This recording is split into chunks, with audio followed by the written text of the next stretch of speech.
It starts in the spaces in between. You are standing in an elevator.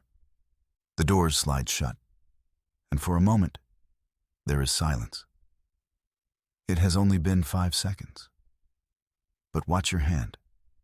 Without a conscious thought, it drifts to your pocket. Your fingers trace the cold glass of your phone. You aren't looking for anything specific. No emergency call, no urgent message.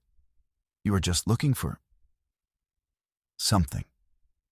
Anything to save you from the terrifying act of standing still. It happens in the checkout line. It happens during the commercial break. It happens the moment you wake up, before your feet even touch the floor.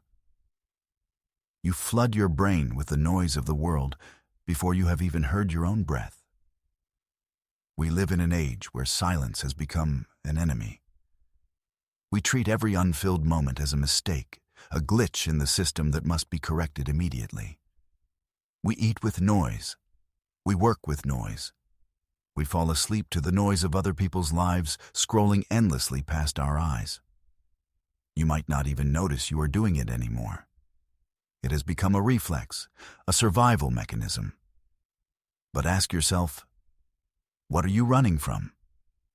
Why does the prospect of a Sunday afternoon with no plans make your chest tighten? Why does the idea of nothing happening feel less like relaxation and more like a failure? There is a subtle anxiety that hums beneath the surface of modern life. It is the fear of the gap, the fear of the pause. We have convinced ourselves that to be busy is to be important, and to be bored is to be useless. So we run. We run into the arms of distraction, desperate to avoid the one thing that might actually save us. We run to avoid the heavy, hollow feeling of boredom. But in doing so, we are running away from the only place where we might actually meet ourselves. Let's look at what is actually happening inside your head. Your brain has been rewired. It has become like a spoiled child, demanding sugar at every meal. Every notification, every colorful icon, every swipe is a hit of cheap dopamine. We have turned our minds into consumption machines that never sleep. Psychologists call this the erosion of attention. But it is deeper than that. It is a loss of sovereignty. When you cannot sit alone for 10 minutes without reaching for a device, you are no longer the master of your own mind. You are a servant to stimulation. You feel it, don't you? That low-level agitation when the Wi-Fi disconnects. That phantom vibration in your pocket. It isn't just inconvenience, it is withdrawal. We have become fragile. We have forgotten how to endure the slightest weight of time. We need the world to scream at us just to feel like we exist. Society tells you that boredom is a defect. We teach children that being bored is a sin. Find something to do, we say. We shove tablets into their hands the moment they squirm. We kill boredom before it can even take a breath. But by killing boredom, we might be killing something vital in the human spirit. Because this constant stimulation is a cage. It is a bright, loud, entertaining cage. But it is still a cage. It keeps you trapped on the surface of life. You skim across the top of 1,000 different subjects, 1,000 different lives. But you never sink deep into your own. You trade depth for width. You trade peace for amusement. And the tragedy is that this distraction doesn't actually make you happy. It just numbs you. It creates a hollow silence where your soul used to be. You finish a 2-hour scroll session not feeling rested, but drained. Not inspired, but envious. You are feeding the hunger with empty calories, and you are starving to death in the middle of a feast. Blaise Pascal, the great mathematician, once wrote something that should haunt us all. All of humanity's problems stem from man's inability to sit quietly in a room alone. Why is it so hard? Why does sitting quietly feel like torture? because when the noise stops, the truth begins. Boredom is not emptiness. Boredom is a mirror. When you stop distracting yourself, the monsters you have been outrunning finally catch up. The anxiety about your career, the regret over that relationship, the gnawing suspicion that you aren't living the life you wanted, the grief you pushed down years ago. They are all there, waiting in the quiet. This is why we hate boredom. We aren't bored because there is nothing to do. We are bored because we are terrified of what we might feel if we stop doing. We would rather be exhausted than introspective. We would rather be stressed than sad. There is a threshold you have to cross. It is the threshold of discomfort. When boredom first hits, it feels like an itch. Your brain screams at you. It tells you that you are wasting time. It tells you that you are lazy. It generates anxiety just to get you to move, to click, to scroll. Most people turn back at this threshold. They retreat to the safety of the screen.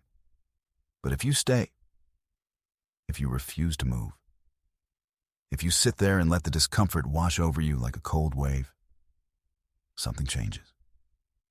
You stop fighting. You stop resisting. You realize that the silence isn't trying to hurt you. It is trying to speak to you. It is trying to show you the parts of yourself that have been buried under layers of digital noise. It is painful, yes. But it is the pain of a dislocated bone being popped back into place. It is the pain of healing. If you can survive the initial discomfort, a transformation occurs. The static in your head begins to clear. The mud settles to the bottom of the glass, and the water becomes transparent. Think back to your childhood, the real childhood, before the screens took over. Remember those long, hot summer afternoons? You were bored out of your mind. You stared at the ceiling. You kicked a stone down the street. And then, out of that desperate boredom, magic happened. You invented a game. You built a fortress out of pillows. You wrote a story. You daydreamed. Boredom is the fertile soil of creativity. It is the default mode of the brain where connections are made. When you aren't forcing your mind to process external information, it starts to process internal information. It starts to dream. History's greatest ideas did not come to people who were frantically multitasking. They came in the gaps. They came to Newton sitting under a tree. They came to Einstein staring at a beam of light. They come to you in the shower or on a long drive, precisely because that is the only time you aren't consuming.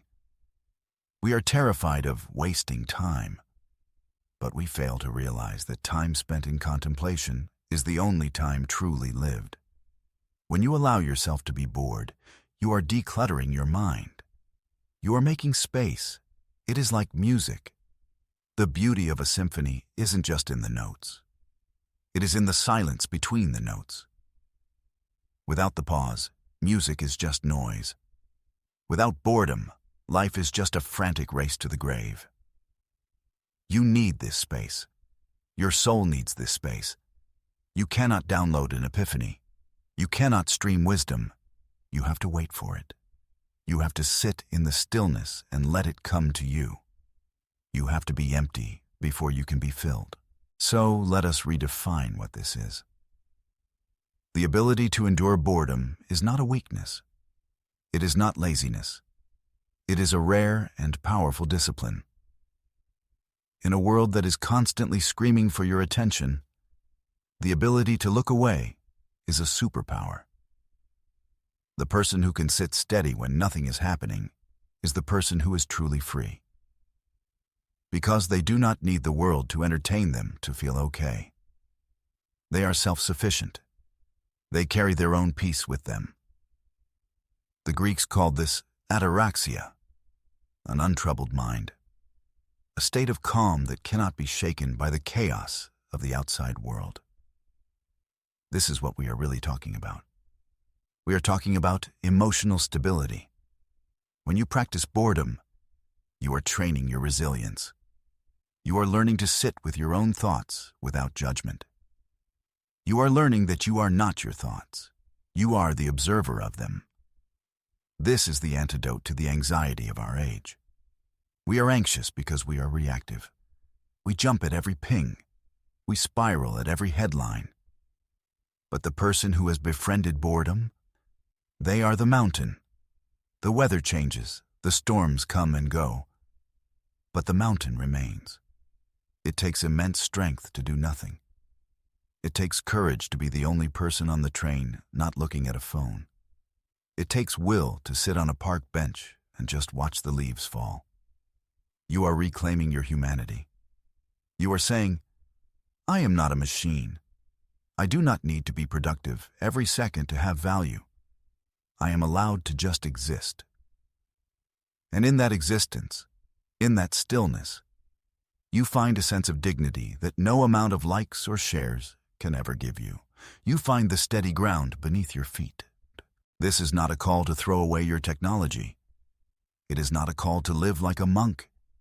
It is a call to take back your time. Tomorrow, try it. When the urge to scroll hits you, pause. Keep your phone in your pocket. Look up. Look at the people around you. Look at the sky. Feel the awkwardness. Feel the itch. And then let it pass. Watch what happens to your perception of time. When you are distracted, 10 years can fly by in a blur. But when you are present, even an hour can feel like a lifetime. By embracing boredom, you are actually extending your life. You are slowing down the clock. You will find that you are more patient with your children. You are more attentive to your partner. You are more kind to yourself. You will hear the whispers of intuition that the noise had drowned out. You will remember who you were before the world told you who to be. True freedom is not having the option to do anything you want. True freedom is the ability to do nothing and be entirely at peace with it. It is time to stop running. It is time to stop filling every crack in your day with digital cement. Let the gaps remain. Let the silence return. In a world addicted to speed, the most rebellious thing you can do is slow down. In a world addicted to noise, the bravest thing you can do is be quiet. Embrace the boredom, for it is in the nothingness that you will finally find everything.